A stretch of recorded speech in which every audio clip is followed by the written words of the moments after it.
Ever find yourself like totally zoned out staring at your computer just thinking, wait, what am I even doing? I mean, you're working, yeah, but is any of it actually getting you to where you really want to be in life? It's something I've been thinking about a lot lately. It's a really common feeling, actually. We seem to be hitting this weird point where how we're working and what we actually value just aren't lining up. And that sort of disconnect is exactly what we're diving into today. I started skimming that book you suggested, Work Backwards. And let me tell you, it gets right to the heart of that whole, is this really it feeling? It really does. It starts by laying out how crazy common these feelings of being stressed and burned out have become, which honestly is kind of scary. There was this one study by the World Health Organization that really opened my eyes. They found a clear link between working long hours and having a higher risk of heart disease and even strokes. Whoa, are you serious? Yeah, it's wild, right? They've actually seen a 29% jump in deaths from those kinds of problems just since 2000. And a big chunk of that is because people are working themselves sick. And then you add in the whole AI thing, like, is a robot going to take my job? Yeah. It's a lot. Yeah, no kidding. It's like we're always supposed to be hustling, making more money, doing more. And that's where that lifestyle inflation thing comes in. Basically, the book's saying that when we get a raise or a promotion, most of us don't actually end up any richer because we just start spending more to match. So we're stuck. That is so true. It's like we're on this hamster wheel, running and running, but going nowhere. It's a trap a lot of people fall into. Yeah. But Work Backwards talks about this cool idea, setting a lifestyle baseline. Basically, before you even think about your next raise or whatever, you figure out your dream life and how much it costs. Then when you do get more money, you're less likely to just blow it because you've already decided what you need. I like that a lot. It's like setting a budget, but for your entire life, not just your money, you know? But how did we even end up in this whole mess of working just to spend money in the first place? That is the question, isn't it? Yeah. The book actually points way back to the Industrial Revolution, believe it or not. That's when we started seeing factories pop up everywhere, everyone working set hours. Suddenly, it wasn't about loving your job, it was just clocking in, doing the same thing over and over, and getting that paycheck. So we're still kind of stuck in that old way of thinking about work, even after all this time. It's true, a lot of us are. But the good news is, people are starting to question that old way of doing things. They're realizing that work doesn't have to be something you just suffer through. It can actually mean something. It can even be, dare I say, enjoyable. Okay, so if this old way isn't working, what is? Can we really find work we love without, like, quitting our jobs and becoming yoga instructors in Bali? Bali does sound kind of nice some days, not gonna lie. But you're right, there's got to be some middle ground. That's where this whole work backwards thing comes in, yeah. Like flipping the script on how we see our careers. You got it. It's not about running away from work, it's more like you get to decide how work fits into your life. So instead of work being the boss of us, we decide how it fits in with everything else. Exactly. The book's big thing is to start by figuring out what your best life actually looks like. And not like what everyone else thinks it should be, but what really matters to you. You mean like, what are we into? Who do we love hanging out with? The stuff we enjoy when we're not stuck at work? All of that. It's about finding those things that make you, like, excited to be alive. And then you figure out the money part. Not to be rich, but just enough to support that life you want. Okay, so you've got the dream life vision board happening, you've got your budget. What's next? Then, and this is key, then you think about work. But here's the twist. Instead of what job pays the most, it's what work lets me live my best life. Now it's clicking. You're basically going in reverse. And there were some really cool stories in the book of people who actually did this. Oh, for sure. I remember that prosecutor I think she was working with, like, really tough criminal cases. That sounds super intense. Right. So she does the whole work backwards thing, realizes that being around animals is what makes her happy, so she quits her job and becomes a dog walker. Wait, she went from like lawyer to dog walker? Yep. And the book said she's never been happier.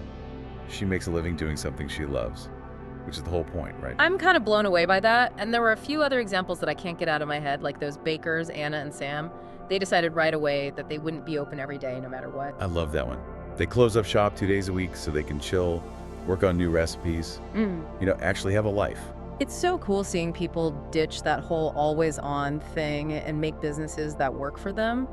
I gotta be honest though, it all seems like a big change, especially if you're used to the whole 9-to-5 thing. It's definitely a different way of looking at things, that's for sure. But the cool thing about this work backwards thing is you don't have to become a whole new person overnight, right? The book's even saying that making small changes can make a difference. So where do we even start? Well, they have a ton of tips and tricks in there, but one that really resonated with me was job crafting. Job crafting, never heard of it. It's basically taking the job you already have and finding ways to make it, suck less. Even if you're not about to, quit and go live on a farm or anything.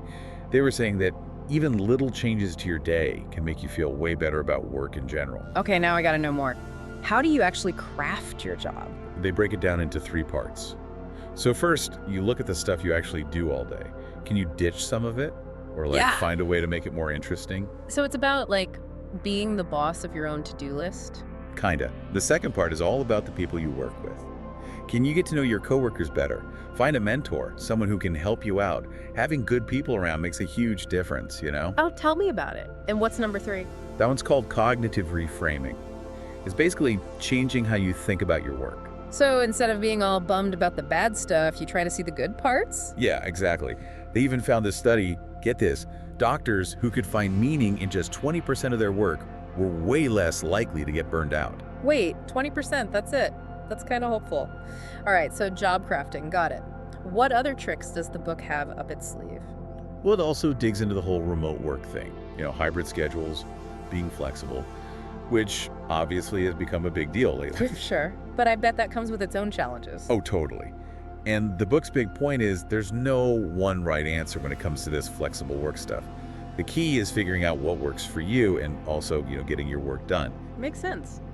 There's that one story, remember, about the company that went to a 4-day work week. Oh, yeah. That one always gets me fired up. It proves that doing things differently can be better for everyone. They said that company actually got more done after they made the switch. No way. What was their secret? How'd they make that work? Well, one thing they did was ban meetings on Wednesdays. Shut down. So everyone could just focus. Exactly. You let people get in the zone, actually get things done. Plus, it made everyone really think twice about scheduling a meeting for the other days. So smart. Okay, we've got job crafting, we've got experimenting with our schedules. What else? The book also wants us to, rethink the whole career ladder thing. Instead of climbing to the top, it's more about being open to detours, taking breaks, maybe even starting over in a whole new direction. You mean sabbaticals? Or just quitting your job to travel the world? Totally. Taking time for yourself, whether it's to travel or work on your passion project or just chill, it can be really good for you. And you might even come back with fresh ideas that make you even better at your job. I'm here for it. It's like that story in the book, the woman who went on a huge trip and came back with a travel blog, a bunch of job offers. It goes to show that sometimes you got to take a chance on yourself. You never know what might happen. It is way too easy to get caught up in the daily grind and forget that it's okay to slow down and change things up. Speaking of slowing down, the book also talked about time management, right? Yeah. And mindfulness, that whole thing. Absolutely. It's all about being intentional with your time and making sure you're taking care of yourself, even when it's busy. One of their big things was this idea of proactive time. Proactive time. Okay, I'm listening. It's really just scheduling time for the stuff that matters to you outside of work, So instead of letting your work calendar run your entire life, you block out time for hobbies, for exercise, for hanging out with people you love, whatever fills your cup. so it's actually putting it on your calendar like it's a meeting or something. Got it. Exactly.